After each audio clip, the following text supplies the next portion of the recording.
What's up, everyone, and welcome to another episode of The Terror Table, a horror movie podcast. My name is Mitch, and I'm one of your regular co-hosts that you hear every single week. And with me today, I'm Buzi. Buzi. The Yeah, boys are back. It's the they're gruesome in twosome. town even. Yes, absolutely. Speaking of in town, quick shout out to Nathan Jones. I met Nathan Jones yesterday. Took him for a smash burger, and Nathan Jones, previous guest of the show, folks. Right. He Is that was a euphemism? Like smash burger? Is that like code no for Nathan something? Jones is the euphemism. Oh, okay. You ever been Nathan Jones? But no, shout out. That was awesome getting to catch up with he was on our episode for The Wailing, and I've been on his show, his YouTube channel, and I believe Buzi's going to be making an appearance real quick here soon. Yes, we had some issues, which, the scheduling conflict. We were supposed to do this already, but we're gonna get to it. I only like issues when it's corns issues. Oh my God, me too. Thank you so much let's just talk about corn now. Yeah. Hi everyone, welcome to the Nudist Podcast. Yeah, welcome to the nudist colony, everybody. All right, but yeah, no, we are back for another fun episode where we're going to be talking about Absentia from 2011, which was Buzi's choice, and I'm excited to talk about that in the main feature. Hell yeah. But we just finished up our ghost series, our haunted house series. We did an episode on sharksploitation, and guess what, baby? We're right back to ghosts. We took ourselves out, and then we're like, hey, we're not finished. Yeah, we're not finished. We're going Just when we thought we were out, they brought us back in. Just when you thought it was safe to be a ghost again. Anyways, I'm very proud of the sharksploitation episode. I think that it's cool to do something a little bit different, like a documentary. And I still can't remember if we ever did one before that, but it was cool to do something different and actually like give ourselves little assignments based on it. Yeah, no, we should definitely do it again. I actually had something I wanted to mention today, and I guess I can just do it right at the top of the show. But something I wanted to pitch to you too is if we want to do more documentaries, I would love to talk about Leap of Faith, the William Friedkin on The Exorcist, because our boy William Friedkin passed away over the weekend. This has been a really rough week, I will also say. Yeah, so rip to William Friedkin, as well as we just found out today, RIP to Lil Tay, the youngest flexer out there. I didn't know who Lil Tay was until this morning. Well, now you know. Lil Tay was the youngest flexer. Yeah, not to make I know nothing about Lil Tay, so I'm not trying to make light of a death. It sounds horrible. I don't know if this is someone that like do we dunk on this death, or is this like no. I think that this was this was somebody who was trying to gain a little bit of internet fame and clout, and they got it at a very young age. Yeah. And not great. So I guess I actually did want to say, like, because she was entertaining for a while. Yeah. So RIP. Yeah, RIP. And like absolutely no disrespect to Lil Tay. I know nothing about Lil Tay. No, I know. But also, like, most importantly, like, RIP to like William Friedkin. Yeah, man. Fucking, like legend. William Friedkin, like that one really bummed me out for obvious reasons. If you listen to the show, and if you can imagine guys who host a horror movie podcast, like it's the director of The Exorcist, not even debatably in my eyes. I've always said it's the best horror movie of all time. I know it's not everyone's favorite, but I think it is the best horror movie ever made. It does everything that this genre strives to do, all in spades in one movie, and it has stood the test of time. It's one of my most watched movies. It's one of the most influential movies on me. William Friedkin as a director has just grown in my, I've always loved William Friedkin movies, but when I decided to take the plunge into filmmaking myself and become go down this path, like, of course he's at the top of the cake to study. Even his movies that aren't straight up horror have played such a big part in my upbringing as a film fan, not even as a filmmaker, just as someone who consumes movies so frequently. He directed The French Connection, and one that's become one of my favorites is Sorcerer. If you haven't seen Sorcerer, yes. Buzi, I think you would love that. I haven't, but I know that John is also a huge Sorcerer fan. I'm going to be talking about John today as well, by the way. Perfect. You were watching John. I also want to say, in terms of his filmography, another one that you got me onto, but Cruising as well. Like what a wild and like ahead of its time, and really what it dug into as well. No, it sucks. Like, he died at 87, so of course the man lived a life. Yeah, he did this thing. You never think about your heroes like dying unless you're Seb. Like Seb, he likes to go out and collect souls. As we said, he'll go to conventions and get pictures with people so that he can post them when they die. Yeah, it's very scary. But you never think about that with people like Friedkin, and it got me spiraling because I was like, we were coming home from Seattle. We had a weekend where we went to a metalcore show, and I like open up my phone. We're hitting the road, and I'm like, first thing I see is "Rest in peace, William Friedkin." I'm like, God damn it! Should not have woken up today. That's the worst when you get unexpected bad news when you're out of, because we're in constant contact with news in the world. So when you actually are cut off, it's like when you get off a plane and it's like, oh, what the fuck happened while I was in the air for 2 hours? Yeah. Oh, I know. Like there was I don't know if you saw that thing about there's like a lady who went and lived in a cave for like a couple of years, and then they went and got her, but like she completely missed COVID. Oh my So God, what a yeah, play. so they had to like explain like the world, what had happened in like the last 2 years, and she was just like, "Oh, I thought I was only in there for like 5 months, and it was like 2 years or something." That is Anyway, that's a wild. side note. She didn't turn into like a descent creature or anything, so No, she needed another 5 years for that. she wasn't done yet. Throw her back in.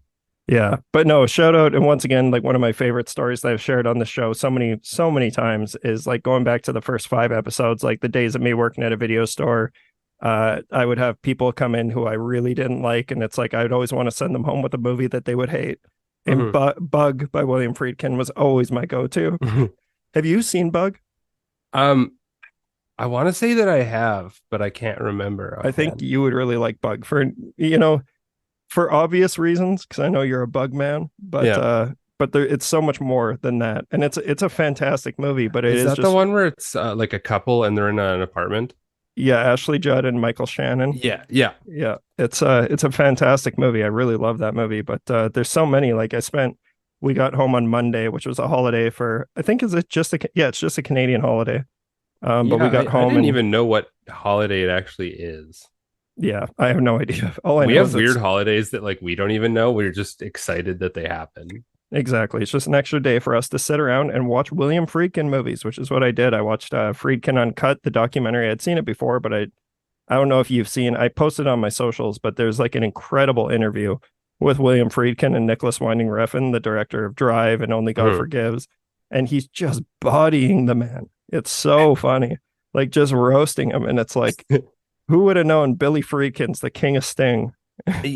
You know what? You took the words right out of my mouth in a weird way that I was gonna say, like, do you think people called him Billy or Oh, yeah. Bill? People call him Yeah. Billy all the time. Yeah, but it's usually like close friends call him Billy. Right. I just find it hard to like I can't imagine calling a like an 87-year-old man Billy. It's like you've outgrown that Yeah. word. And it's like imagine like for me, like, one of my other favorite directors who's, on the cut, like he's very old right now and he shows no sign of slowing down is Martin Scorsese. If I were to Mhm. meet Martin Scorsese, I wouldn't walk up and go, Marty, like Hey Marty. Marty, That's my boy. That's how I feel about Roger Corman. And like knock on Yeah, wood, but that dude just like it doesn't seem like age like time affects him. He yeah. just is constantly happy and Man, big knock on wood. yeah, Big. big knock on wood. Yeah. But Um do, do you want to talk about what we've been sizzling yeah, lately? yeah. Yeah, no, we start off a little dark, but it's gonna we We had to pay our respects, man. It's exactly. one of the kings. But yeah, let's get on to what we've been seeing, what we've been doing. So Boozy, what have you been Oh, up you want to? me to go first? I'm gonna sift through the things that are kind of mediocre until I've seen a lot of things, but I just want to get some stuff out of the way that I watched that wasn't so great. So the first one I want to mention is 1998's Disturbing Behavior. Oh my God, This is on Tubi. dude. Do you Directed by remember? Scott Rosen or by David Nutter and written by Scott Rosenberg. Yeah. Do you remember me talking about this movie on the show before? I think that's why it made it onto my watch list, and then I saw it there, and oh yeah. It's a like urban legend era, like post Mhm. Scream, James Marsden, Katie Holmes. Fuck, I can't even remember who else is in that movie. There's so many Catherine people. Isabel, Ethan Emery, Ethan Embry, Williams, yeah. yeah, William Sadler, Bruce Greenwood. Oh, A lot of it, people love this movie. where are they? Point them out, Nick Stoll. Yeah, how could I forget dude. Nick Stoll? This movie. is the most try hard shit. I don't know why. There was a weird point in like the 90s. They go so deep into like this the classisms of school and stuff, and it's supposed to be Mhm. kind of this dystopian like Stepford Wives. Big Like time. yeah, there's this professor who basically is like churning out these kids at this special school that are like perfect students and like basically they're all just jocks and like Hmm. preppy people. All it does is turn them into like popular people. Yeah, Um come to our school, you'll be hot. yeah, and it's just it goes really into this like classism of it. Nick Stahl does such an he is really good in this. It's He's also always good. I honestly like I don't know a ton about Nick Stahl, but the performance in this really won me over. It's like, wow, I wish he was in like I wish I knew more things that he was in. Maybe I have seen some Did stuff you and I'm see just you saw Hunter Hunter, right? yeah. Yeah, he's in that and he's fucking fantastic. And that movie's so good too. Yeah, and I was just like thinking like even just he in this era like he did such a good job of being that like misfit kid. Yeah. But overall this is yeah, such a forgettable like any like practical effects they have is basically people's eyes just changing color and then they get mad and attack people. I kind of wrote it off as a way shittier version of the faculty in every way possible. That's what it's always been to me is like it's been marketed as the same type of feel of a movie as the faculty. It's like the faculty is just the good version of this. And like Yes. you said, the glowing eyes, like I always thought the opening credits to Goosebumps with the dog. Mm-hmm, mm-hmm. That's what it gives me those vibes. And I'm yeah, now that I think about it, this is your fault that I watched this because I 100% picked it up from hearing you talk about it. I'm sorry. No, no, To I've be seen a fair, I lot said it was worse. terrible. Like I've always like I remember I loved this movie when I was a kid when I didn't know movies could be bad because this came out I think the same year as Batman and Robin, which I famously say was the first movie I ever realized that movies could be bad. I didn't know that was Mine was possible. dude, mine was Phantom Menace. I know, fuck. And Phantom Menace rules. I like I Phantom know, but Menace. when you're a little kid and Yeah, like you've just watched Empire religiously, when you see that, it's just I don't know. It's like I formulated real opinions for while sure. watching that. And that's a correct opinion. Empire is like a million times the movie Phantom Menace is, but like, Yeah. yeah, I don't know. I've always had a soft It's spot for just that one. that's where it hit me in my formative years. Yeah. Anyway, so that was yeah, that can stay in the 90s, honestly. We don't Yeah. need a reboot or a TV version or any of that shit. It Um sucks because it's got all of the trappings of a great 90s high school movie. And I actually was reading about this and it sounds like it kind of got gutted from what it was supposed to be. I to me, and I know there's defenders of this movie, but to me it's like Wes Craven's cursed. It's like there's no such thing as a version of this movie that was gonna be anywhere Right, as close you to can say good. as much as you want that it was like meddled. Yeah. Yeah. Yeah. All right. Yeah, so that's that. Disturbing behavior. Okay, I will knock one off as well. I'll do a quick one. Just like I said, we were in Seattle and like I don't know if have you spent much time in the States? No, like under 2 weeks. Did you feel the grunge mentality while you were I there? actually 100% did because we saw a show at the You're on wearing Crocodile. flannel right now. I am. Yeah, I am. And even yeah, like I was with Nathan Jones last night. We got a picture and he sent it to Daniel and Chris and all those homies. And Daniel's first response was wearing flannel like a true Canadian. I was wearing flannel yesterday too. It's just But it happens to the best yeah, of us. but I did see the show I went to was at the Crocodile, which is like a famous venue that Nirvana used to play at all the time, and Pearl Jam, all those classic That's bands. fucking tight. Yeah, it was awesome. But what was I saying? Oh yeah, no, we were there and they only had like cable, so we were like, Oh, only cable. but we were like crippled hungover, so we just were like, you're waiting for the show to start, so we just like were surfing the channels and like you have to do the actual like going channel to channel. Holy Yeah. shit, are there some wild infomercials in the States? And like I can't believe like they feel like I think you should leave sketches, but they're real. Dude, I have one for Life Alert where it's not Oh, that's a the good one. actual Life Alert. It's Yeah. like a subsection of it, and these two people have a conversation where they're talking about like subsections of articles in these like pamphlets, and Mm-hmm. it's so specific. So I get what you're talking about. Yeah, I'll send you. I actually like I was laughing so hard at a couple that I looked them up on YouTube and saved them Yeah. in a note in my phone because I was like, I can't believe this is real. I like But reading the comments for those because it's other people seeking out like, does anyone else think this is this fucking weird? Oh yeah. Well, I had to save them because I was like, these are all things that Jason Hamill would make, ironically. Yeah, And it's like these are real. But anyways, they're stealing his shit. in between those infomercials, one of the only good things on at the time was The Lost World. So I just want to give a quick shout out that I rewatched The Oh, Lost World, oh, which I baby, know you're a big fan of. And huge. yeah. Boozy's a huge fan of The Lost World, and I always have been as well. Like I wouldn't say a huge fan, but I do think it gets a little bit of a bad rap, especially after watching it again. And keep in mind, like I said, I was watching it with a couple of my homies. We are all Mhm. on the bed, just like watching Steven Just a couple Spielberg's of The homies Lost on the World. bed. Yeah, Yeah. that's a perfect. If that was happening in the '90s and you guys were 12, it would be like the perfect day. Mm-hmm. It really was, especially watching The Lost World. But The Lost World, it's like, what can I say about The Lost World that hasn't already been said before? But I just wanted to toss it in because I know how big of a fan you are of it. Obviously, for me, I think it's like nowhere even close to as good as the original, but Mhm. it's a really good monster movie, man. Like, that movie's balls to the wall, front to back chaos. And that's I what it think made me.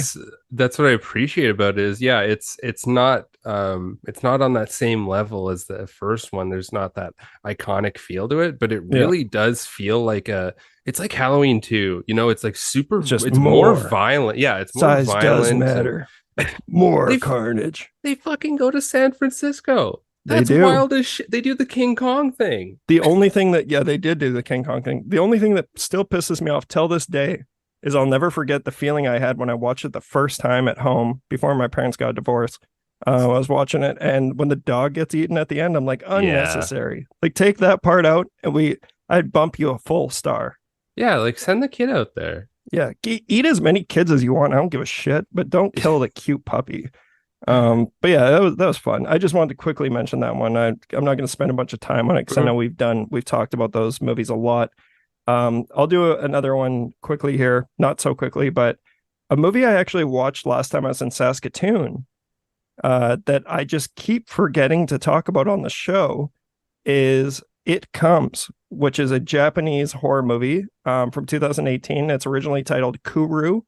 But I want to mention this because this was a movie I went to, friend, listener, comrade, homie of the show, John Allison. I went over to his place while I was in town. Comrade. Yeah, went over to his place and was like, let's just watch a movie tonight. Like I was in town for a little bit, so I wanted to catch up with the people that, I really want to see in. John was one of them. And I was like, I want to watch a movie with John in his dope ass setup. Yeah. For those of you who can't remember or don't know, John is the director of the Dark Bridges Film Festival as well as Saskatoon Fantastic.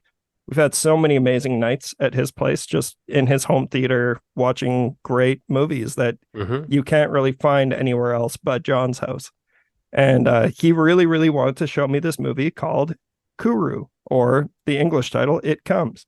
So yeah, it came out in 2018. It was directed by Tetsuya Nakashima, and it's based off a book, but the synopsis is: one day, a visitor leaves Hideki a memo of his unborn daughter's name, Chisa.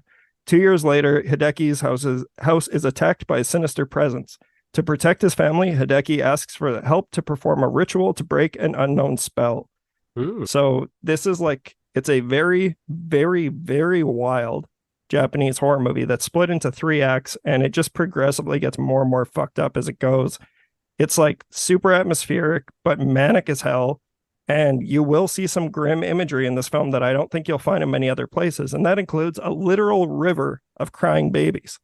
So if you're in the mood, Whoa. yeah, there was multiple times where I was like, oh What? my God. And it is one of those movies that's like, it just hits over the 2 hour mark. Right. But if you're a fan of, Japanese horror in general and you haven't heard of this one, John's been singing the praises for this thing as long as I've known him, pretty much. I think we Mm. became close in 2018, which is when this movie came out. He saw it at Fantasia and has like a really fond memory of it. And I can see why. It's really, really strong. But it's a very creepy, wild ghost movie. And yeah, it's definitely one that I think I haven't heard many people talk about it. I've mainly only ever heard Big Jimbo, Big John, Big Jonathan, Uh, I, the I will the add bad that boy of film to festivals. the bad boy of film festivals himself. I will add that to my watch list because that sounds pretty cool. Yeah, it's And wild. how often do you get a chance to see a river of babies? I That's mean, what even I if you're said. if you even if you're not, like if that doesn't interest you, it's kind of the spectacle of You it. gotta see one in your lifetime. Yeah, it's It's one like of if those you go to the things. Grand, if you're around the Grand Canyon, you fucking gotta go, even if you don't want to. Exactly. Yeah, you get A it. river of crying babies, Grand Canyon, same thing. Same, yeah, ballpark, ballpark. But yeah, shout out John, because I have no idea if he's thinking this. I know he especially likes the episodes of the show when it's just you and I, and it's obviously because we're close buds, and he likes just listening to us ramble because we've had so many nights on his couch talking shit about Holding movies, like hands. holding hands, learning the cool sex moves from John. He's like, guys, forget what you know at the door. Forget everything you think you know. Yeah. Yeah, shout out John. Yeah, I miss John, and I live in the same city. I just haven't heard from him in a little bit. Yeah, Is it my turn for a it's go your around? turn. All right. I checked. Holy fuck, I'm starting to realize that a lot of these are just movies you talked about and that I wanted to watch after. Hey, Uh, I baby. ch- I checked out Poltergeist 2, which is also on Tubi. What year is it 1990? Oh fuck. 80s, no, 86. Yeah, I Uh did a pretty shit job of reviewing those movies on that episode, but I think I was just so excited to be with Zach, and I like didn't go oh deep yeah. on two or three. But I guess I sold you on watching two. Yes, I think it was really just the practical effects that really got me. I just wanted to see, the cool ideas that they had for this, which they did have a couple.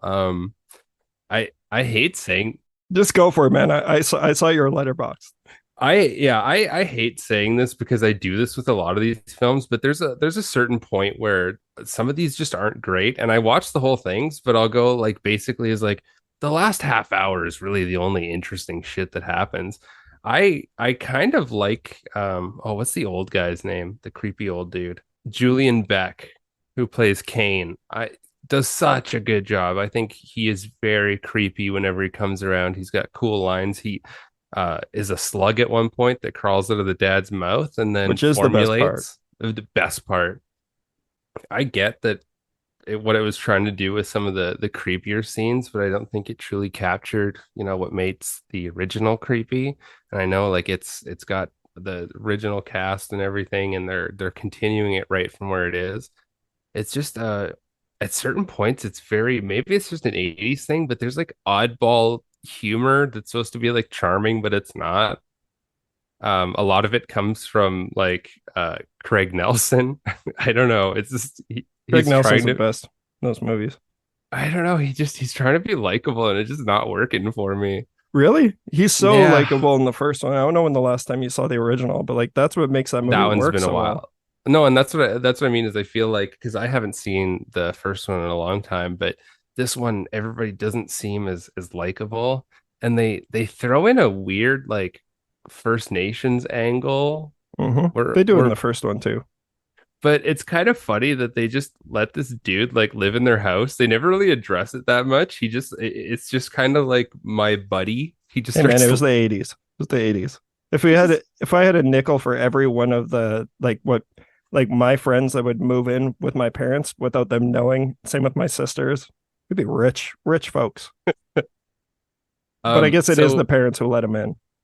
it's true, but he makes himself very comfortable. I'm Yeah. glad that he was there for good, not evil. Yeah. I kind of want to watch Poltergeist 3 because that's also on Tubi. I'm not gonna lie, I do think that you have a better chance of enjoying just knowing, and I know something else you're going to talk about today, and this will tie back to it, but knowing what you like about movies and what you watch these schlocky 80s movies for, there Mhm. is more for you in Poltergeist 3, but there's like almost no world where I would recommend Poltergeist 3 over 2 to other people, but that's what Right. makes you so special.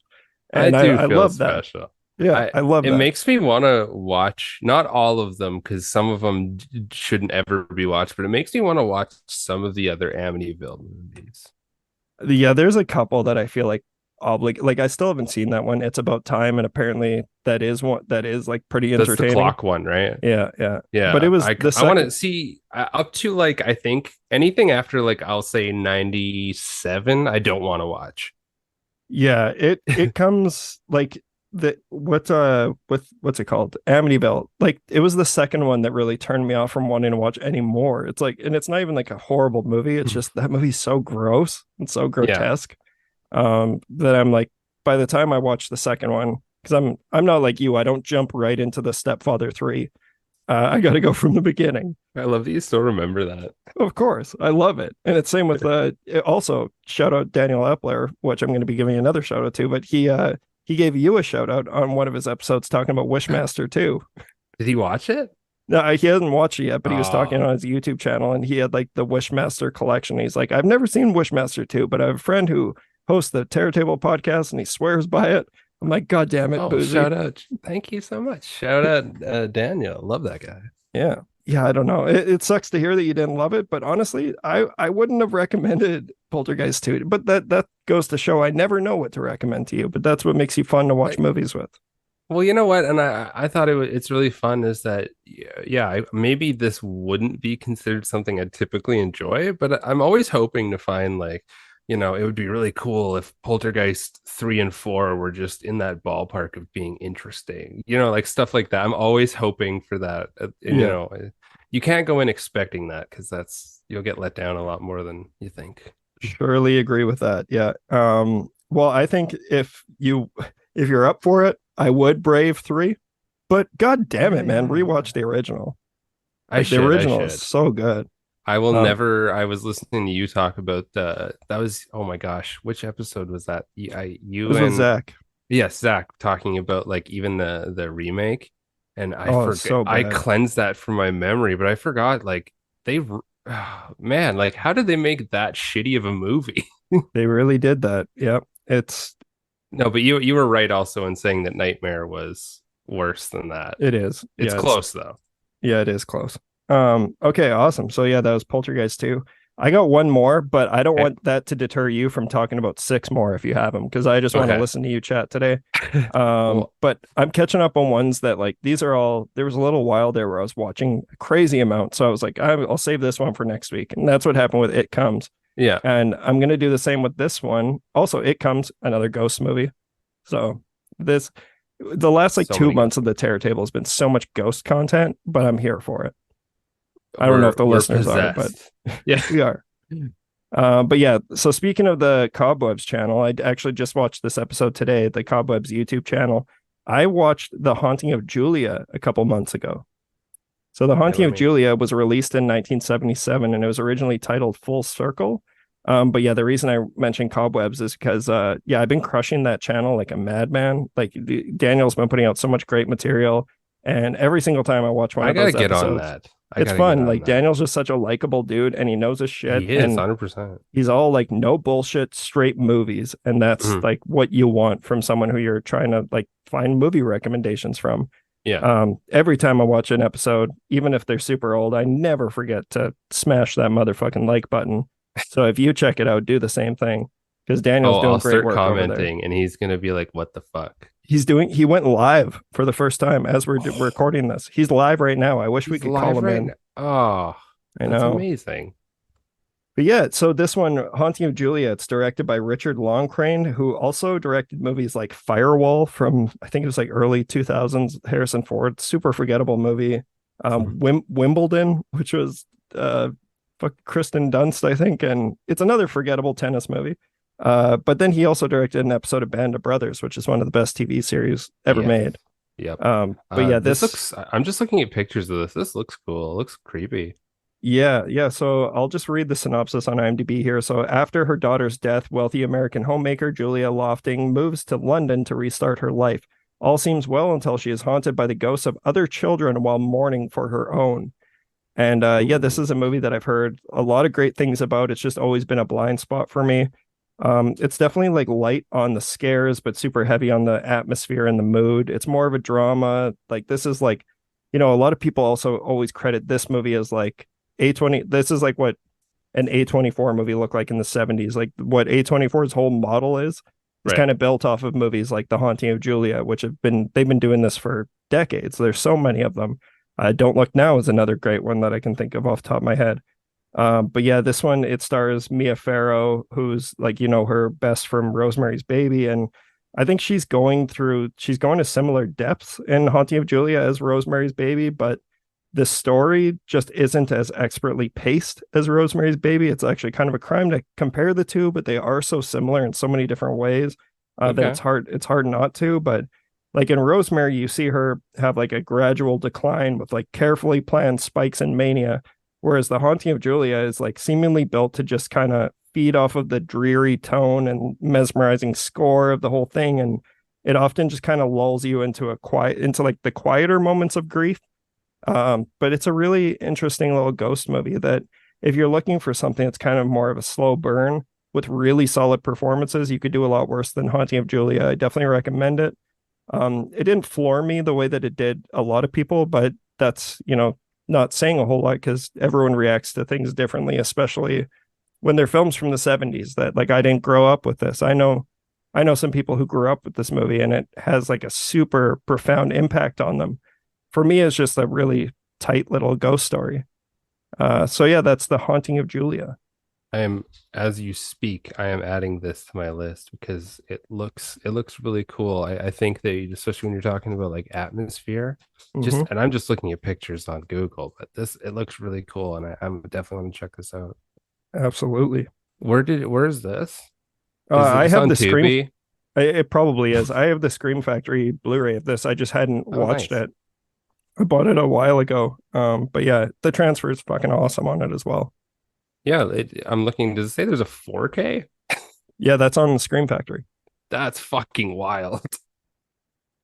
I Yep. bet it looks terrific. Yeah, it's good stuff. So that's everything I got this week. But like I said, go hard, buddy. I want to hear about all the Okay, stuff you've been watching. okay, I got three more. Let's So do it. the first one I'm going to mention. This is from 1993, and I'm trying to remember if anybody else. Yes, 1993, directed by Craig Price. This film is called The Dark. Hmm. I I don't know where I discovered somebody had mentioned this film and I'd never heard of it, never seen anything about it. And that's what gets me excited about this is what gets me excited about horror is finding shit like this that I've never heard of. So this has Stephen McHattie, Scott Wickware. Oh fuck, there's a bunch of people in this. Stephen There's a McHattie really from Pontypool, Canadian Gem. yeah. There's also I believe there's a really young Nev Campbell in this. No, I'm oh trying. yeah, yeah. I'm looking at it now. I've never seen this one, but I'm looking at the IMDb, and she is definitely in it. Yeah, there's some random ass people in this is like I think one of her first roles ever. But basically this how do I even begin to explain this story? Can Basically I these like can I hop in here because you posted one of my favorite letterbox reviews I've ever seen in my life about this movie, and I screenshotted it, and I want to read an excerpt from it. you know what? That'll probably do better justice than what I could think of on the spot. So please do. I'm gonna just skip right to the. I'm gonna read. There's four paragraphs. I'm gonna read the middle two because they Okay. got the bits in here that I think everyone should hear. One second here. Got to clear my throat. Okay, I thought you were gonna do like an impression of me. It's like, here we go. Sometimes life imitates art. Our main character, Stephen McHattie, is horny and on the lookout for mutated rats. I feel much the same. The difference is the rats I'm on the lookout for only exist on the big screen and not gnawing at flannel wearing yokels. I'll be blunt. I don't watch these types of films looking for any real story, acting, or resolutions. I cannot begin to explain anything that happened other than a graveyard is occupied by a giant man eating a rat. There's a scientist, several cops, and a former FBI agent or something. I don't know. I'm here for the rats. That's I was crying. I was laughing so hard reading the review. I never know if anyone sees my reviews, and then when you commented, I was like, I didn't know you could comment on Letterboxd, but Oh, thank you very much. that was so funny, man. I'm here for the rats. So, well, and that's 100%. It's like when you watch Sasquatch films, like the low budget ones. It's like, fucking show me it. Fine, let's see what it looks like. Um, with this film, it's the rat itself when they show it. This is another one of those like skip to like the last 20 minutes where you get the good stuff, but it Mm-hmm. basically just turns into all these people running around in this like underground maze that's underneath this graveyard, and there's like bones and this like rat's been eating stuff, and it's like following them through the tunnel like it's the descent. There's some cool shit in here, and the rat kind of looks like a werewolf T-Rex monster, and it reminds me a lot of, I think we didn't do an episode on it. Maybe we did, but I talked about it was like Graveyard Shift. That's Oh, another we like, did an episode on that one. did we? I Yeah, it thought was a I long couldn't time ago. remember. Yeah, but that's like reminds me a lot of that. And I think the rats in this are actually a lot cooler, but it kind of does the same thing where it's just people running around the tunnel being like, holy fuck, there's a giant rat. That there was one really cool, I wish I would have taken a video of it. There was one cool thing where they had a coffin and they put Stephen McCaddy in it with a tracking device, and they did like an alien scene. So basically the rat steals the coffin and is pushing him around in it, and they're following the tracker. I couldn't stop fucking laughing Oh God. Yeah, this because looks great. it's a neat little fucking film. Honestly, I love telling people where to find films. So this has been on this is on YouTube, and it's probably been on here for like a decade plus. So if you want to fucking watch it, it's on. I can't find it anywhere else. I'm pretty sure if you look on Letterboxd, it doesn't even show a place to watch it. Yeah, that's what makes you become like a next level like nerd collector, like, you know, us and all of our most of our listeners, honestly, where we have to like seek out these Blu-rays in order to even find a watchable version of them. Mhm. Yep. I have movies where literally like the all the box art is gone and it's just the actual disc itself because it was at like a Best Buy or you know what I mean? Like a Hmm. Rogers Video. Like it's Shout out. that's true collecting right there. It sure is. Awesome. Um That's The Dark from 1993. And I want to see director Craig Price. Did you look in? Has he done other things? I did not look. He did, Is it The Marijuana Conspiracy, which is a movie in oh 2020. oh Uh, man, my guy's still running. but That's cool that he did this really like bonkers 90s horror movie. Yeah, definitely. If you know, I know that there are some folks who, you know, can really get down with the schlock. So Hmm. go check it out. It's a fun one. I'm The looking next at one I'm the oh, go back of ahead. the box art, and you can see some of the rats, and I can see why you like it. This is like a boozy design. Like it's got Yes. the D- elongated nose. Dude, I would love to know, like, it would be cool to find somebody who worked on this just to find out, like, where did the rat go after? Because they built this huge there's not a lick of, you know, of course, there's not a lick of CGI in this. It's this big fucking rat. So it's like, where did it go after? It's in someone's basement, Just or it's rotting like away. melted down and was turned into a fucking a Robert doll. Remember Robert? Remember Robert? Shout out Um, Brahms. so let us talk about my next film I watched. I have two left. So this is my Okay. second last one. This one is not lowbrow in any way. This is a drama. This is a horror. This is very high class, well shot. So this is 2015's Evolution, and this is directed by Lucille ha- Hadzihalovic. One of my favorite parts about our show is us fucking murdering Butchering names. names. Yeah. You know what? The IMDb needs to add the feature where they have the little parentheses beside it that says how to pronounce people's names because It's fuck's true. sakes. So this is I'll give you the synopsis off IMDb. The only residents of young Nicholas's seaside town are women and boys. When he sees a corpse in the ocean one day, he begins to question his existence and surroundings. Why must he and all the other boys be hospitalized? This There's a picture. Oof, man, this is a lot like I hate just comparing things straight away. I shouldn't do that. No, This you is a should. very very interesting it's very interesting and artsy kind of film that goes in some very very strange directions and questions a lot of and pushes the boundaries of like relationships, Oedipus complexes, it all sorts of wild shit. This is a very not to give a whole bunch away, but if you want to see a boy giving birth to a baby, here you go. Oh, hell yeah. That's the kind of content I It's come here for. very strange. It reminds me of not that it's completely the same, but like kind of like A Cure for Wellness, where it's like this hospital drama and it's like unfolding as you go. There's randomly these kids find it. I think the creepiest part for me is a part that has nothing to overly do with the story, but these kids find a giant fucking isopod and they're carrying it, and like those are one of the grossest things ever. So You just love watching them isopods. just watching them touch it, just it grossed me out. But yeah, there's some weird surgical stuff in there. This, yeah, I've never heard of I this movie. It's on IFC Midnight. It looks like it's on Tubi. yes, that's where I checked it out. And also looking at this director's name, you didn't stand a chance. Oh my God, it's like halfway through they rewrote their name. If I were you, I would have abandoned right at the beginning, right after Lucille. Like that's a mouthful. That name. Hadza Hila Hadz Hilovic. Hilovich. I'm Mm-hmm. assuming that there's the C at the end turns into a ch because this Yeah. person's like, Like no disrespect to the person's name. It's just like us dumb dudes like that. That's yo, no disrespect to your last name or whatever, no. but we can't say it. We don't understand. So I yeah, if you're into kind of artsier films that you're kind of figuring out the mystery as you go, this one's definitely it. It's fucking bizarre. Okay. And the last one I have to talk about is something I've been very excited to watch and also very excited to talk about. This has been in my watch list all year and it's taken the world by storm. The hype is real.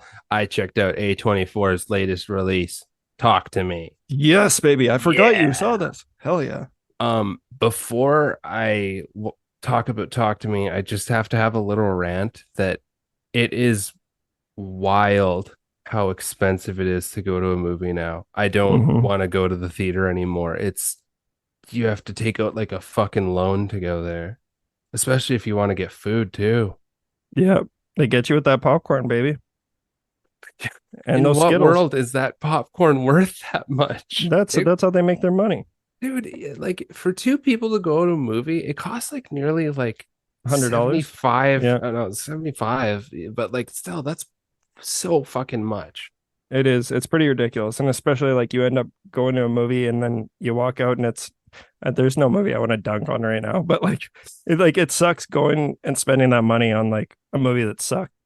Yeah, and I love going to the movies. I used to love going to the movies a lot more because I could afford to. It's just it is wild that you know like how much they've priced themselves. I'm sure that it has to have taken a huge hit in terms of like people wanting to go see movies for spending like nearly like 15 bucks for one person. Yeah, it's pretty crazy. And that's why it gets like so much more frustrating when you go and Mhm. like the crowd is awful. It's Yes. like, and then you get AMC ads from fucking Nicole Kidman or Tom Cruise being like, movies are meant to be watched together. It's like, fuck you guys. You're not watching movies in the theater. It's like But you can perfectly control who you're watching these movies with. yeah, and that's the thing is that like I want to. That's why I love going to the Broadway. Is Hmm. that like it's affordable and I can go have that experience with other And you have a good people. crowd. Exactly, but it's like you hate to see this idea of people like like oh nobody ever goes to the movies anymore. It's like yeah, you have to be in a certain fucking tax bracket if you wanted to go to more than one like a month. Yep. Anyway, that's my broke boy rant. I checked out Talk to Me, and you were right. I there was so much hype going into this, and I was so excited to see where it went. And I just want to say, Mitch, that you were right. I think this is on that same level of like a It Follows or Hereditary, where it's like we're experiencing something completely different from what we've seen. And also something that like has it kind of changed, not changed the game, but like it stands out. Yeah.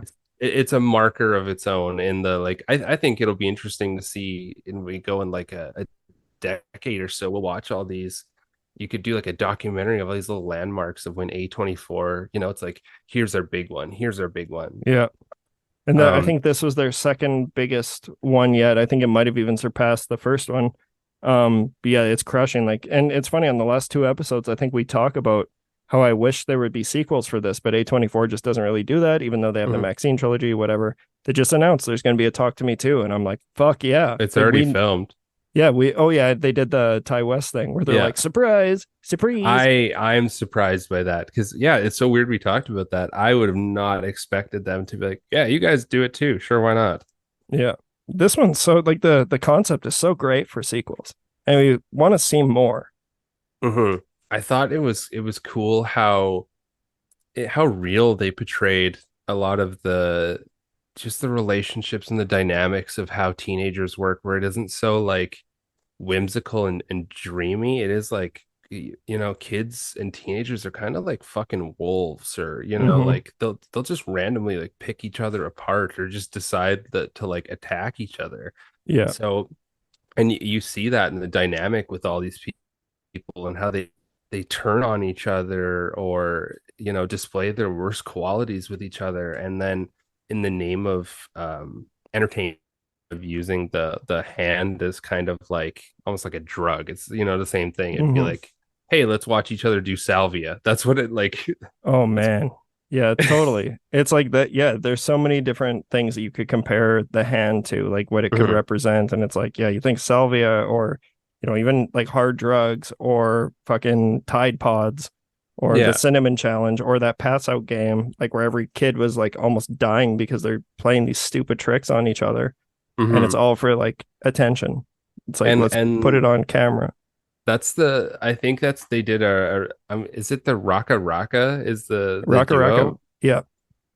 They did such a good job of playing with that with the audience, where you as the audience are watching these kids have fun at other people's expenses, and you getting a chance to see what the, you know, the people affected are seeing.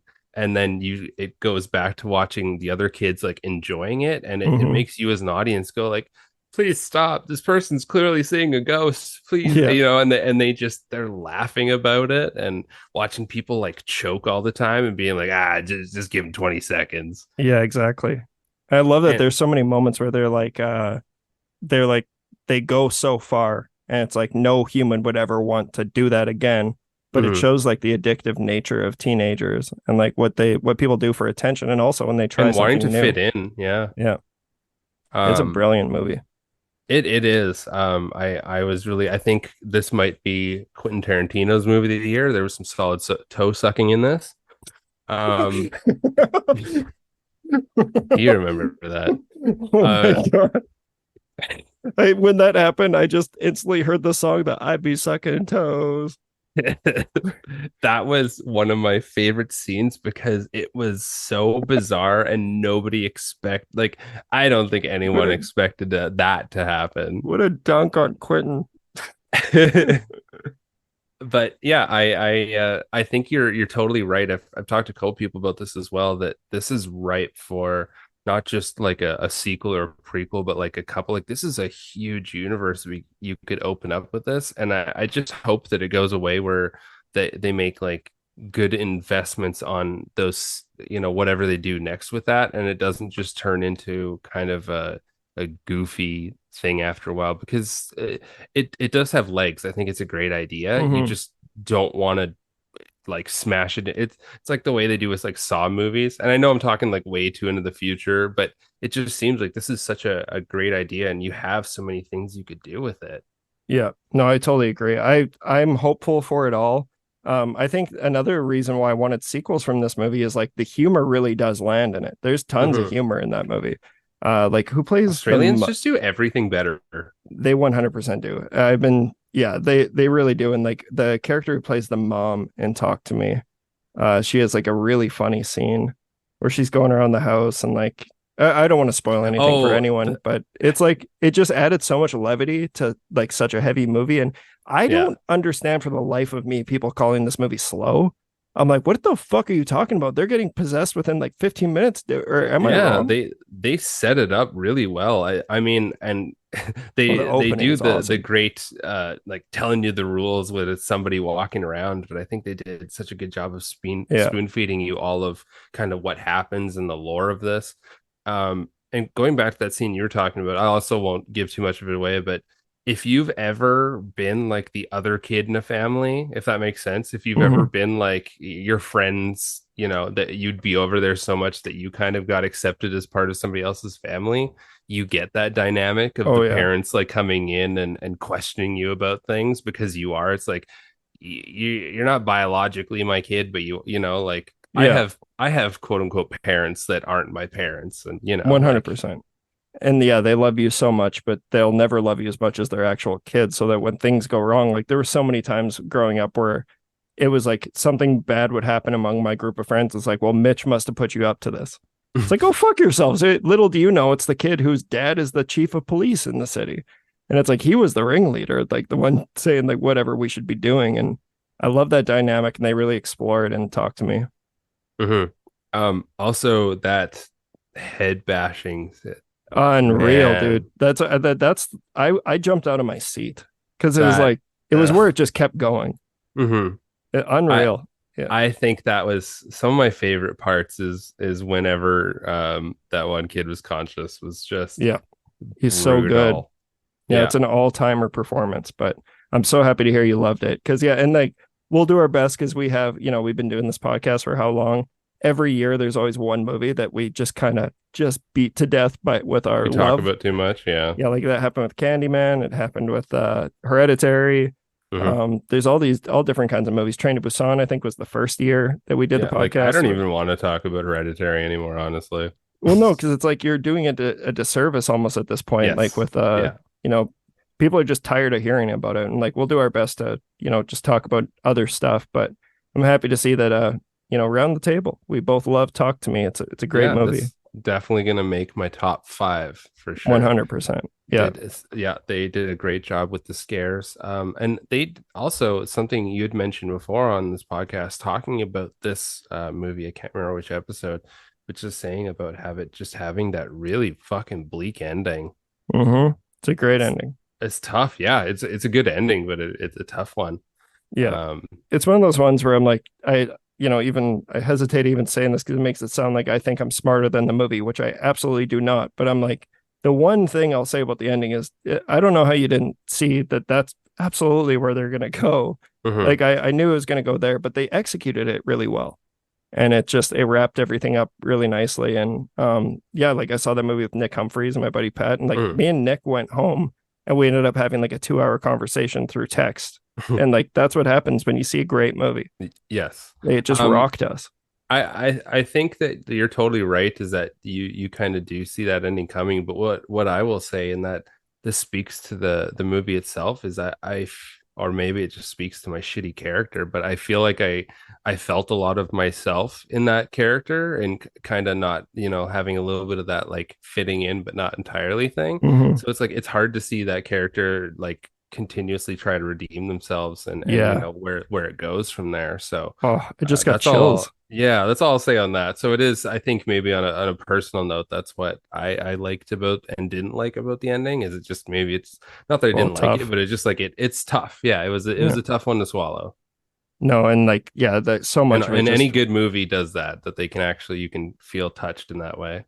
absolutely, yeah, it really makes you feel, and like that character and that we're talking about for people who have seen it, and a way of avoiding spoilers for those who haven't, like you really do fall in love with that character throughout the movie. So yeah, that's awesome.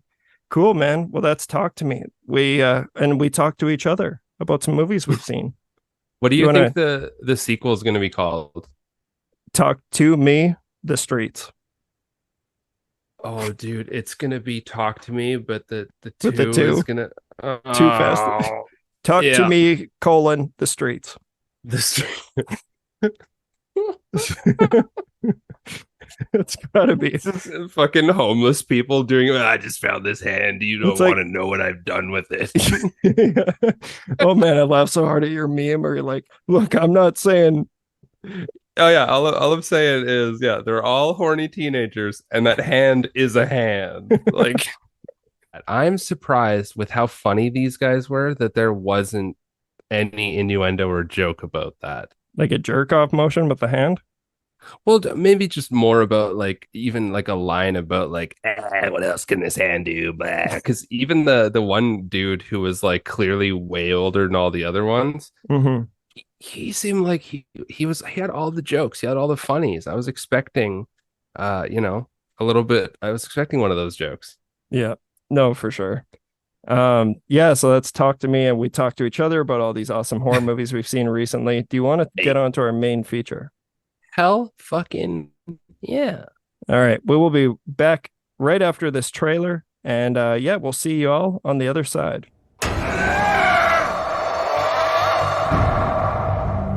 These, let's call them lucid dreams that you're having. They started about the time you decided to declare him dead in absentia. You're describing visual, auditory, even tactile hallucinations. He's not the only one, not even close. They declared Walter dead in 2002. I ran into him just last week. You see me? Left behind a son who says his dad was taken away by a monster. It's sleeping.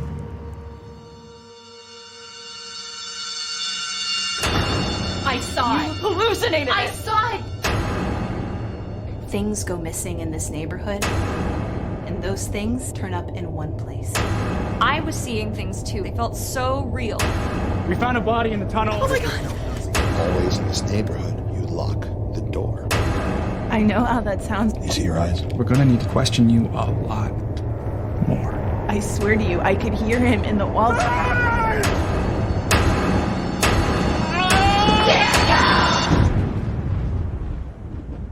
And welcome to our main feature presentation where we are going to be talking about Absentia from 2011.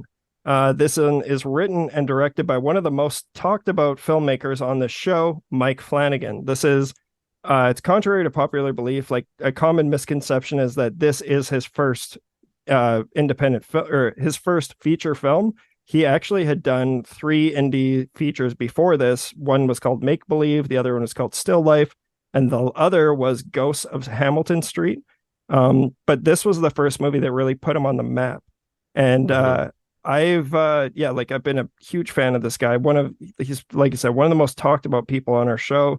He's directed movies like Oculus, Before I Wake, Hush, Ouija 2, Origin of Evil, Gerald's Game, The Haunting of Hill House, Bly Manor, The Midnight Club, Dr. Sleep, and the upcoming Fall of the House of Usher. He also wrote all of these films, and he also edits everything he does. Okay, Oven, that was something I was really impressed by, because I saw that he had done all the editing for this, and then I went and checked out his filmography, and yeah, he edits most of his shit. That's really impressive. He edits I met him twice, and by met him I mean I spoke with him the one time, but I was in the theater where he came and did like speeches. The first time was I just moved to Vancouver, and I went to the famous Rio Theater where they were showing Possession, like the Sam Neill. Oh, that's film. So cool. Yeah, and he was there with his wife Kate Segal, and because they were filming the Fall of House of Usher at the time. I don't think I mentioned Midnight Mass. Yeah, he did Midnight Mass as well, which is one of my favorite things he's done. But yeah, and then the second time was they were doing. Oh wait, I've seen him 3 times. Because the second time he did a double feature of Kubrick's The Shining and Dr. Sleep. He did like Q&As in between each movie. And then the last time was him, Katie Segal, and Carla Gugino were in attendance for Gerald's Game. Really interesting listening to this guy talk. He's obviously made a huge name for himself, but this was like a micro budget indie that was crowdfunded through Kickstarter, which is a very interesting thing to talk about on this show. But the synopsis is: a woman and her sister begin to link a mysterious tunnel to a series of disappearances, including that of her own husband. So this is a movie that, I'm a huge fan of Mike Flanagan. I like everything that the guy's ever put out. But Buzi, you were the one who put this one forward. What made you want to choose Absentia to talk about on the show? So this is only my second time seeing Absentia. And the first time was, this was pre-podcast, so like maybe 2013 or 14. And I just remember a couple scenes in this particularly having an impact where I remembered them, right up until today. And I guess it was just recently thinking about, we've been talking about ghosts and spooky stuff lately, but just thinking about it lately. And funny enough, it also, so I guess where I'm going with this is I really like movies that do a good job of using a space or a couple spaces and not really adding anything within them, but just using them and crafting this tension within them. So we have 2 areas in this being the tunnel and then also the stairway that just actually, you know what, there's 3, because I would also consider the curtains, the bathroom curtains. So all 3 of those, they do a really good job of using these spaces and crafting this tension within them. And just overall, I think that when watching this, you see a lot of what the mechanics of what makes a good director and what makes Mike Flanagan a good director. But I guess overall where I'm going with this is I think that there's a really cool little film in this. And also the story is very, very interesting. I love this idea of having Absentia as not just like the literalness of it, but the figurativeness of, not being able to, grieve properly, just with, you don't always get to say goodbye to somebody in the proper way or how you'd like to. So just there's a lot of layers to that. It's got a little bit of Shrekness to it. But overall, I love, yeah, like I had said, I love stories or movies that can use spaces as a creepy space without having to fill it with any sort of jump scares. I think another like Blair Witch Project is great job with stuff like that. The Hell House LLC has, that stairwell, and that is still one of the fucking scariest things, just walking down it when they go into that. So overall, I think that I just wanted to, and I really wanted to hear what you thought about this, because I think between the two of us, you're a huge Flanagan fan, and like I like some of the stuff he's done, but I haven't followed all of it. But yeah, just like I think recently it was Gerald's Game that I really liked from him, but I haven't been able to check out like a lot of the other stuff that he's done. So yeah, I guess I really just wanted to see where you were coming at with it as well. Yeah, I love this recommendation for so many reasons.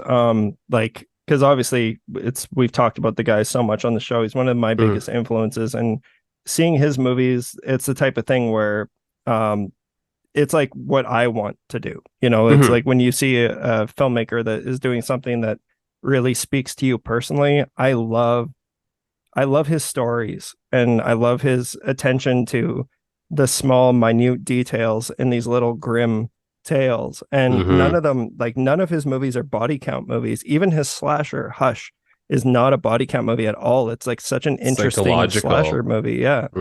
And it all stems back. Like, I'm just going to quickly share a story, which I don't think I ever have on the show, but like in 2013, there was so many years, like over a decade, where I was just going to every single movie that came out, especially horror movies, for better or worse. I was seeing stuff in the theater like The Devil Inside, which really choked me. I went and saw it in theaters too. Yeah, and then I would see stuff that completely came out of nowhere that blew my mind, or I'd go see stuff that looked so bad and then turned out to be great. And the greatest example of that is Oculus for me. I remember hearing the name Oculus. It sounded dumb to me. I was a 23-year-old kid at the time. Essentially, at 23, I still consider myself a kid. And not to mention that, no disrespect to you and the wrestling community, but it was a WWF movie or WWE movie. So I was like, how good is this going to be? No, I get it. Has that kind of like a little bit of stink on it. I get it. But Oculus absolutely fucking floored me. Until this day, I consider it one of my biggest inspirations, especially for the film I'm working on now. I'll openly admit it, that Oculus is a movie I've studied like crazy. And I'll never forget when I went and saw that movie with my partner at the time. We walked into that movie not expecting anything and walked out just fucking rocked. Like, it was like, oh my God, that was so good. The best feeling. Yeah, and like the ending was so fucking rank, and I was like, this is what it's all about, baby. Like, I was not expecting a WWE movie to give me the feelings that I got when I walked out of Oculus. And I still consider it one of my favorites of his movies, and I love everything that the guy's done. But I liked it so much that I was like, I want to find out everything about this director who I'd never heard of. Didn't know who Mike Flanagan was. Let's get obsessive. Yeah, but I was like, at that time, Absentia was the only other movie. So I remember, even at that time, 2013, I couldn't find a copy of it anywhere. So I had to pirate it. Like, I'm openly admitting that's what we did, because we needed to, like, I wanted to see it. And then seeing that it's like this micro budget indie, even at that time, like, I really liked Absentia. Like, it got to me at the time. And I was like, what I took away at that time in 2013 was, oh, this is very much like the movie that someone who would go on to make Oculus would make. But rewatching on this viewing, man, like, this movie has climbed so far in my esteem. Like, I'm so happy. Like, I've always spoken well of Absentia, but it was this time where I was like, holy shit, like, it's such a tight little indie movie. And if you look at it just from a script perspective, from the concept, like you said, the Shrek thing, like, it's such a small concept that has so many layers that you can unfold and peel back. And he leaves no stone unturned in this thing. And that's something I'm happy I revisited now 10 years later. Like, it's been 10 years since I've seen Absentia, and it really worked on me way more this time around. And if you're an independent filmmaker or someone who wants to be an independent filmmaker, and Absentia doesn't inspire the shit out of you, I don't know what to tell you.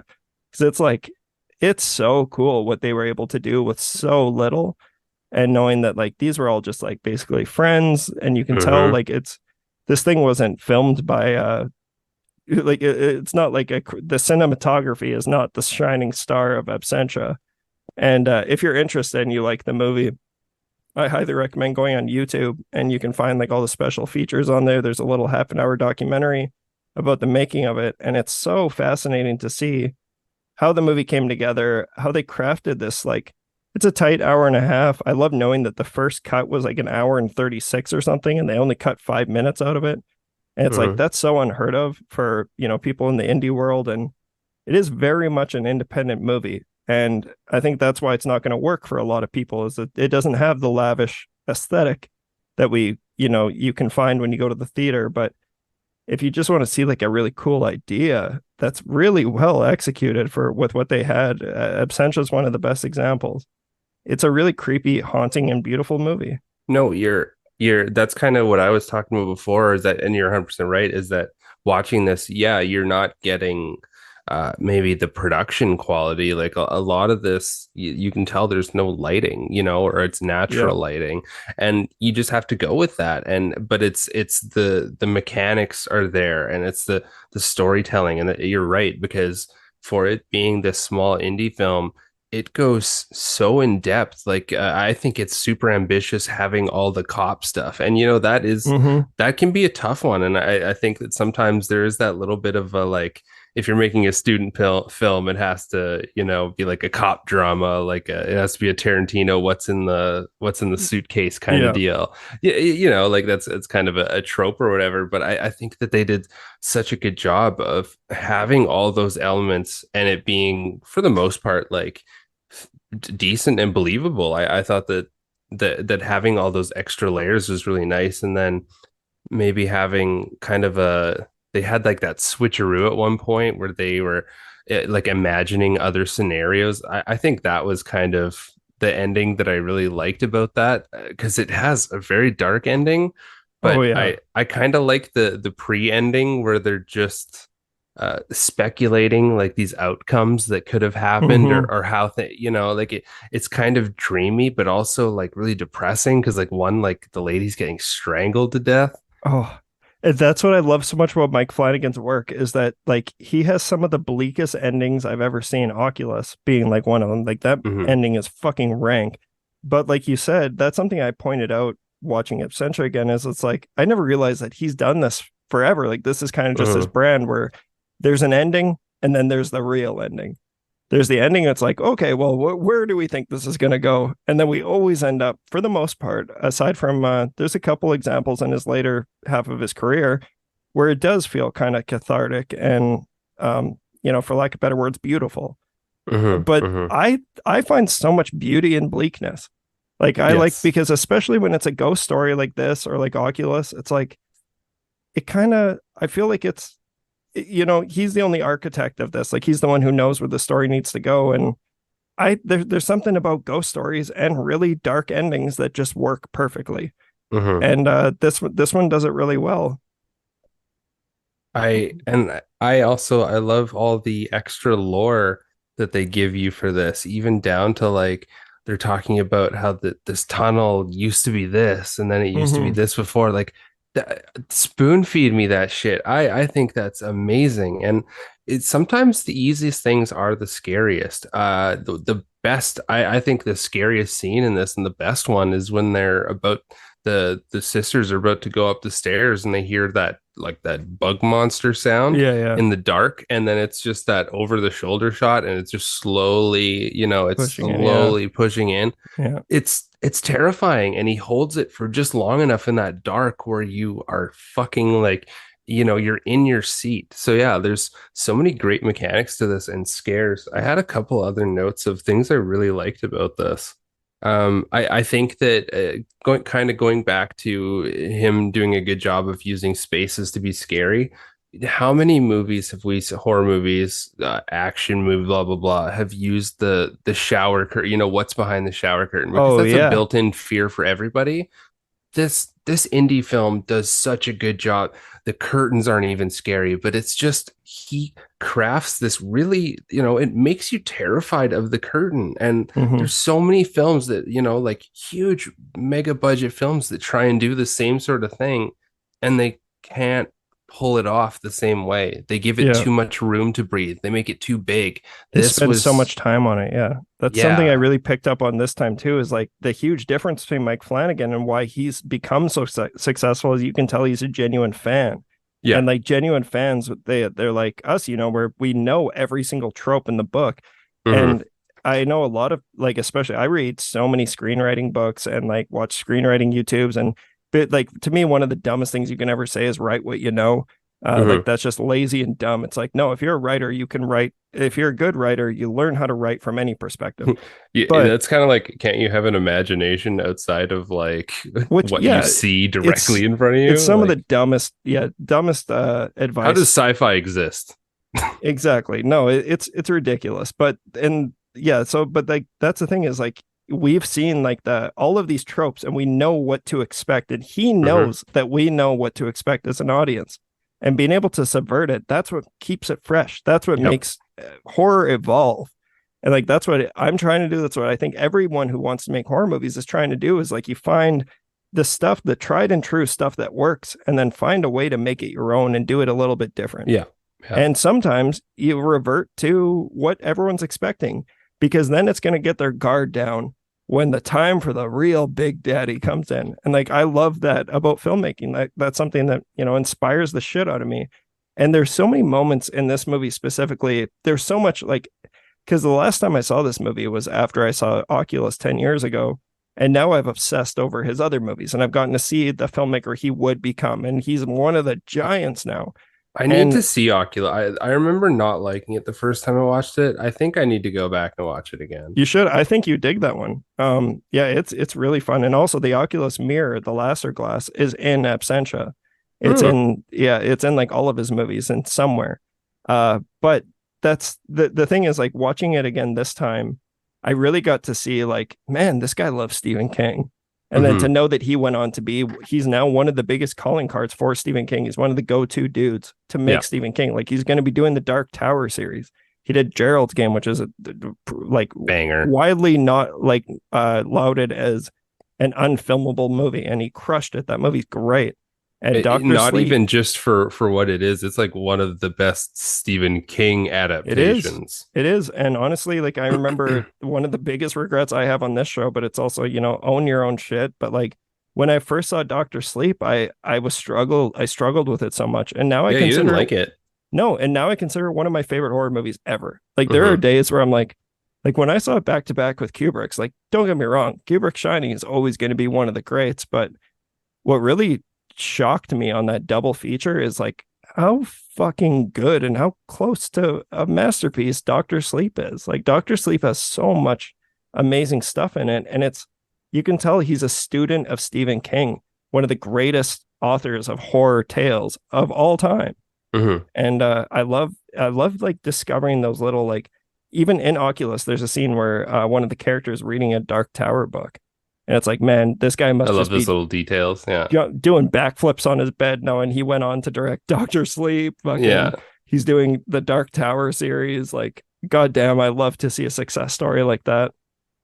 That's interesting. I wonder what the rules are for in terms of showing like media in terms of books. Oh, compared to there's a lot. That's a big part of my job. Like, it's tough. Because I know how it is with like showing like movies being played or also music being played, but I always wondered about how books would work. I guess would be something There similar. are a lot of independent movies out there that you will never see because that was an oversight on their side, and they can't get around it. And if they cut scenes that had those references, the film doesn't make sense, and it's really sad to see. But that's a part of filmmaking, which I knew nothing about 2 years ago when I made my first. I knew nothing about that. So not saying that I'm smarter than anyone. It's just like, holy fuck, that's something I learned.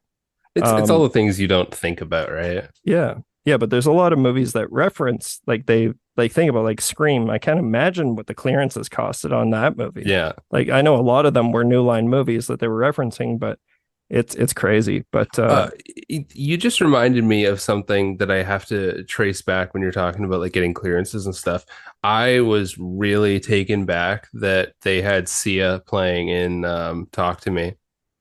yeah, they got that moolah. Because like yeah, like the it's really fucked sometimes when I watch movies and I'm trying to enjoy like the actual story, and then yeah, like a scene like where they're singing Sia, which was such a great and wholesome scene, but then part of my brain's like, fuck, they got money for this. Like I you know, don't just not- hear Sia. Yeah, not everyone's like us though. Where that like luckily that's what makes a movie magic because people are going in to just experience them. They're not thinking about the logistics the way that we do. Yeah, because then But I'm I- also going like, dude, that's Chandelier. That's not even like it's Yeah. not even a B-side. That's a big one. But that's the thing too is like if you're Sia and someone like A24 who has this reputation now wants and they can sell you like we're not gonna be having a scene where they're sitting around shitting on Sia. That's when you don't have the money to fucking pull it off. But it's like, if you're Sia and what the like A24 who's taken over the indie world of like these types of films, like they're gonna jump to be like, no, just fucking take it. It's all yours. Like that's the difference is if you can use it in a flattering way that, I can't tell you how many times I worked on movies where they're like, all right, well, they're shitting on, for example, this has never happened, but I'm using it as an example, Swiss Chalet. It's like Swiss Chalet's never going to say, yeah, go ahead. You're just shitting on our brand the whole time. Fucking great, dude. All Our yours. food does suck. You're right. It's like, it doesn't work that way. But that's what makes Absentia so like inspiring. And you're so good at those, man. It's You're not, what's that? So good. That was such a good transition. I'm sorry. You're so good at those. Continue. Thank you. No, I just like one thing I would regret about this is especially like, the podcast started off as us just being fans and now we're both filmmakers and wanting to do this stuff as we do talk about the process. And I don't want that to bore people because we are just talking about the movie. The movie is a movie. It's a really tight story. It's a really tight little indie movie. It's hard to not marvel and be impressed by these things and point them out in a nerdy way, I guess. So like if those are things you don't enjoy, I'm sorry. I will say as far as story wise, I wanted to get back to this at some point because I didn't remember the scene the first time I watched it, but seeing it this time really fucking creeped me out. Is when they're kind of doing like the pretty woman, like they're getting dressed up and like, ooh, what should I wear for my date? And then there's just the fucking head right beside oh man, I don't know if I like missed that the first time I watched it, but seeing it this time fucked me up. I actually was like, holy shit. Yeah. That's the thing is it's a really slow burn movie that isn't going to work for a lot of people. So like, let that be known. Like this is the type of movie that like, you'll know probably within 20 minutes if this is going to be your jam or not. Right. But it is like really clever with its scares and it's not your generic horror movie. Like it's not built on jump scares. It's built on dread. And like one of my favorite parts of the movie is when, shout out Doug Jones. Like they got Doug Jones. But like when she finds him in the tunnel and he's like on the ground recoiling and she says she's speaking to him, he's like, wait, you can see me? You can see me? I'm like, oh my God. It got me so fucking rock hard because I was like, that's such a good idea. Like, I love it. So good. And I will mention this. I hope this doesn't make anybody angry, but I think that at this point, like I assume that all filmmakers at a certain point just want people to see their films. And I am assuming that Mike Flanagan doesn't think too much about Absentia other than fond memories. I don't think he's worrying too much about it. So I'm just going to flat out say that this has been on YouTube for a decade.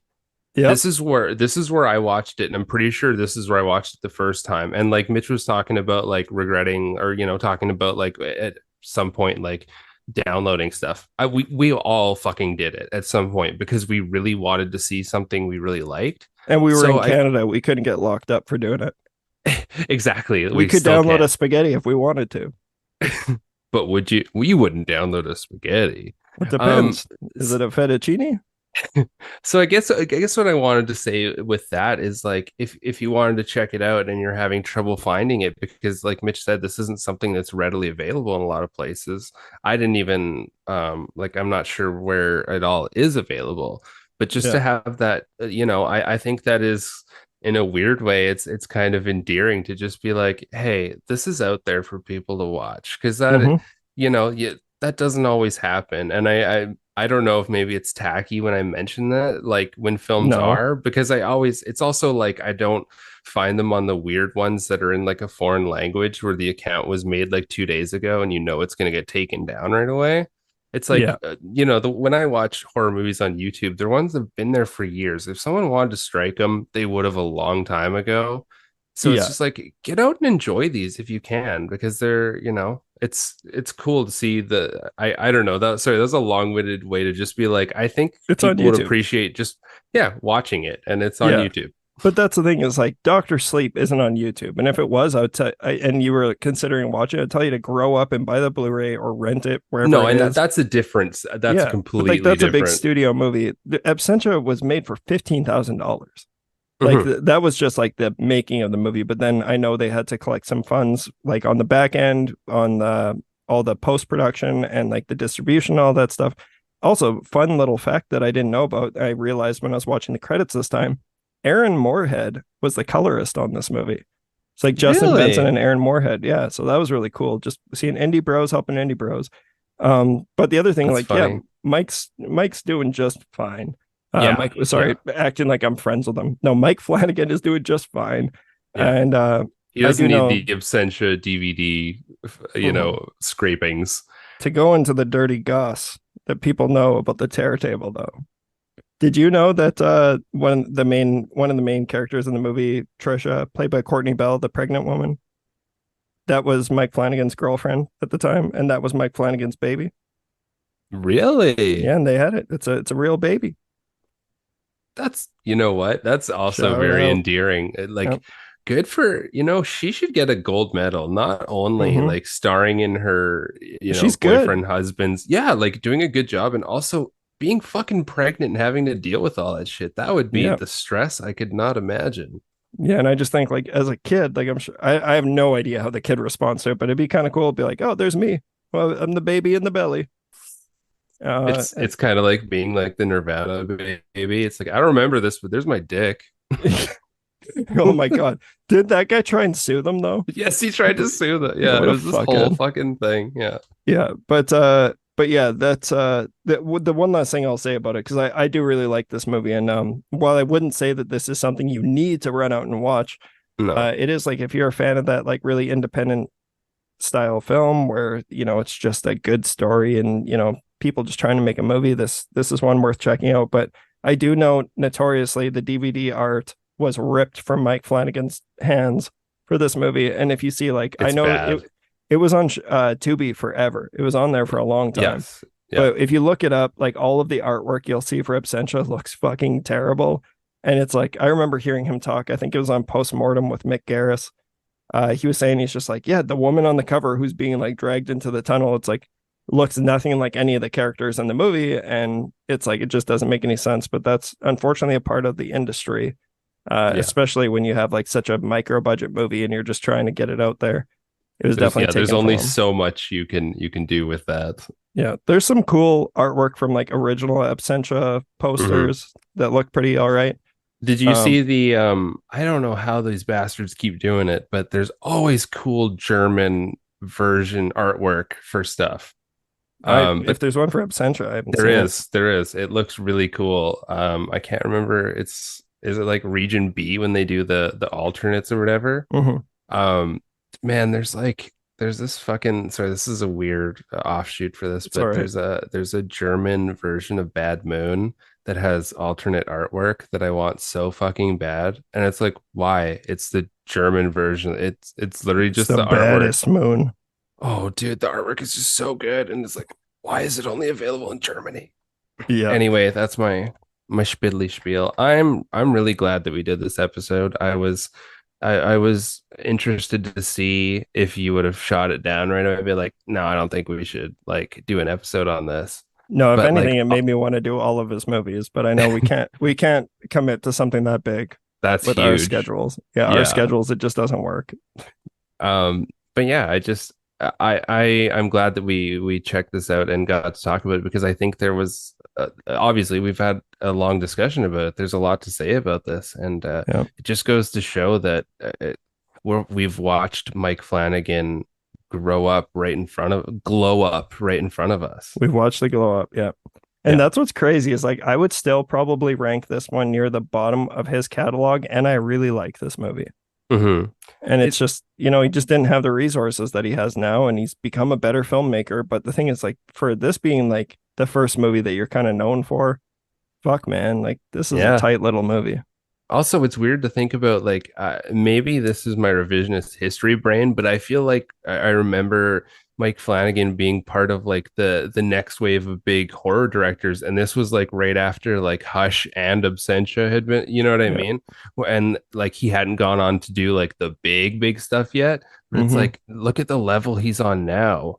Yeah, it's unreal. I can only imagine how that boy's pinching himself now. Like, you'll love to see it. He was very kind when I met him too. Yeah, he had his shirt on. Stop. We're never touching that again. We're never touching that again. It's in the past. All right. But yeah, no, this is great. Buzi, do you have anything else you want to say before we close up tonight? No, I mean, if you want, go check out The Dark or Absentia. They're both on YouTube. Fucking, you know, if you want to see something different, there you go. Hell yeah. Awesome. Yeah, no, love this movie. And yeah, I think we have an idea of what our next series is going to be. But I think we'll announce that on our Instagram. So if you want to check us out we're on Instagram, Twitter, or is it do we call it do we call it Twitter, or do we let it die forever, or do we call it X? I don't know. Like, honestly, X really sucks, because like I get governed, or whatever you'd call. I get like stuck on the same 100 posts. Unless you pay for it, you can only see 100 posts. And is that real? Yes. I see. I didn't even know that, because I hate that platform so much. Like, I'm never on that. The only time I ever go on is to see what like the other podcasters are up to, because we follow them there, and like I like seeing what all those folks are up to. But it's that, or to like post our new episodes. I'm always on Instagram, barely on Facebook. But yeah, we post on all three of those. Yeah. And yeah, you can check out what we're going to do next. Yeah. So, I mean, if you think any of the films we talked about were interesting, go check those out. Any of the people we talked about, lots of people have awesome podcasts, you know, just offhand, go check out Daniel. I don't know if he's still live right now. He won't be live by the time you're hearing this, but go check out his YouTube. Go check out his podcast. Yeah. Check out the Nathan Jones show, where you're going to get to hear Buzi in a couple weeks here. Yeah. And yeah, lots of more fun stuff happening on the Terror Table in the future. Like I said, follow us on socials. We'll post what we're going to do. We have an idea what our next series is going to be. That's going to be a fun one. Yeah. All right. Well, thank you all so much for listening. Buzi, any closing thoughts for the tea bags? Goodbye. Ciao. Have a good night. Have a good sleep. Good morning. Oh, ciao. I like that. Yeah, see you next time. Thanks for listening. Bye.